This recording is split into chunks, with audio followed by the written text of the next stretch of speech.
Welcome to World at Work TV. I'm Allison Avalos, and I'm joined by Rick Butler of Cisco Systems, and we're talking about the evolution of sales comp. Rick, will you start off by talking about how you've seen the role of the sales comp professional evolve over time? Absolutely. So one of the things I've noticed over the years with sales compensation and the role specifically, it's evolved from being more to, I'll say, a administrator of commissions to now an integral part of the business planning process.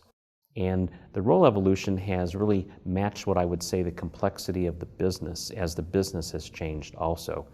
In the old days of sales compensation, simply knowing how to calculate commissions as a percentage of sales would be sufficient. As the businesses evolved, as the selling process became more complex, we found that we needed to move to quota-based systems, which meant that the payouts were going to be based upon attainment. Now, as those models continue to evolve and we move to subscription-based sales, where we have software as a service, where we have cloud-based sales, where customers are consuming the products and services of companies on a recurring basis, what we find is that the complex models of compensation that we've used in the past aren't sufficient. And so we need to come up with new ways to compensate against a recurring revenue stream or against a usage-based consumption model that the customer is asking us for. One of the other things I've noticed in terms of compensation evolution is that the tools to assist in that process have also evolved. Now when we look at compensation tools, specifically the calculation engine, I notice that we need to have more insight into how goals are set, how territories are planned and managed, as well as making sure that, again, those complex business models such as subscription can be accommodated in the way we pay out our people. With this evolution, is that something that is continuing? Have we reached a new end and something that you expect to sort of stabilize for a while, or are we continuing forward with watching what happens next? I would say that sales compensation is more of a journey than a destination. I'm sure that as we gear up for what will be the next round of business models, such as subscription or consumption-based selling, we're also going to see an evolution towards other types of business models as well as those maybe we haven't contemplated yet. I think of things like taking compensation to a space where I can leverage customer buying patterns, being able to perhaps leverage our compensation plans to accommodate what is going to happen on a predictive basis.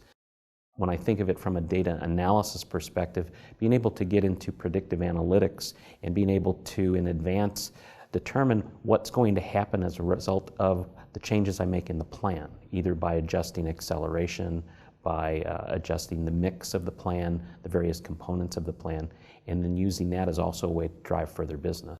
So how can the newer sales comp professional add value to sales comp leadership, to the overall program, and even the profession in general?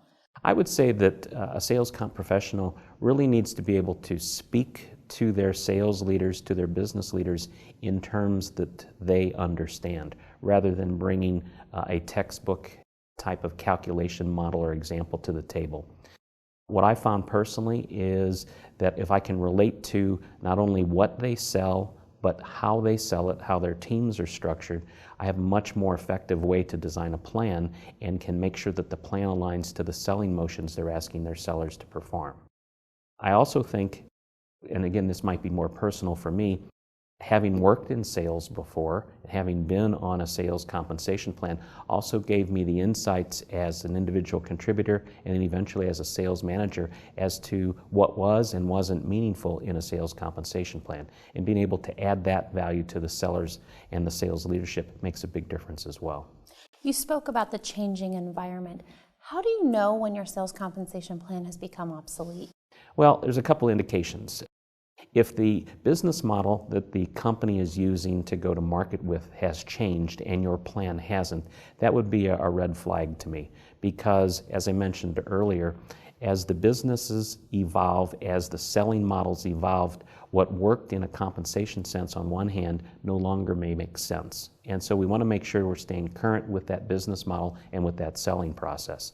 Another indication that I think the plans aren't working is when the payouts and the attainments perhaps start to diverge from what the overall business results are. And that could either be diverging where it's paying more than what the business is performing, or vice versa, paying less. That's an indication that your plans are out of alignment with the business. You'd like to see the payouts and the attainments move in sync with the overall business results. Okay, so when it comes to quota setting, what's the role of the sales comp professional there and the sales professional themselves? The role in quota setting is interesting. I'm not going to suggest that we should be the people setting the quotas, but clearly we need to be influencing the way that they're set. One of the things I notice about our plans is the plan performance may actually be quite good in terms of making sure that we're paying the right people. But we do see some interesting things that can happen in a plan if the quotas aren't set properly. You can see things like feast and famine cycles where payouts are very large to one group of sellers in one period and then not so high in the subsequent period. And that's probably due to the way quotas have been set. I see things like success taxes being applied, where a salesperson who does extremely well receives a higher quota in the next period, even though the sale from the previous period is perhaps a not-to-repeat sale or a sale that won't recur for another 18 to 24 months. Which means if they're given a higher quota in that subsequent period, they're likely to miss and have low attainment. And so the feast-famine cycle starts from that point. Another scenario that I see is what I call a bimodal distribution, where you have winners and losers. And again, it's indicative of not setting quotas properly. If you have winners and losers, that means that your quotas aren't aligned to where the opportunities are or to where the sales effort perhaps is making the biggest impact. So can the sales compensation professional help with that quota setting, or is it really something they should just understand but stay back from? I'm going to say they should help, and I think they help in several ways. I think looking at the attainment and the performance of the plans is the early indication that there might be an issue with quota setting. If you see a feast-famine cycle, if you see a bimodal distribution, if you see attainment results skewed to the left or to the right of 100% attainment, both indicating that quotas are set either too high or too low respectively.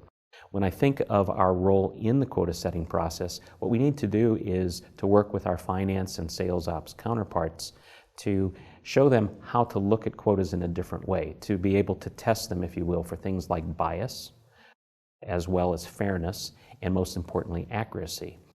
To do an accuracy test in quotas actually has you do a look back in terms of seeing how quotas had been previously set and comparing it to what you know as the results are from that plan, and see how well your process of setting quotas actually worked, if it was accurate, if you were actually achieving what you wanted to.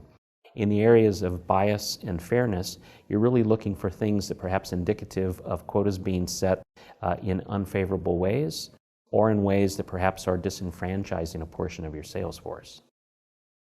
So what advice would you give to those who are managing the sales comp process from design all the way through implementation?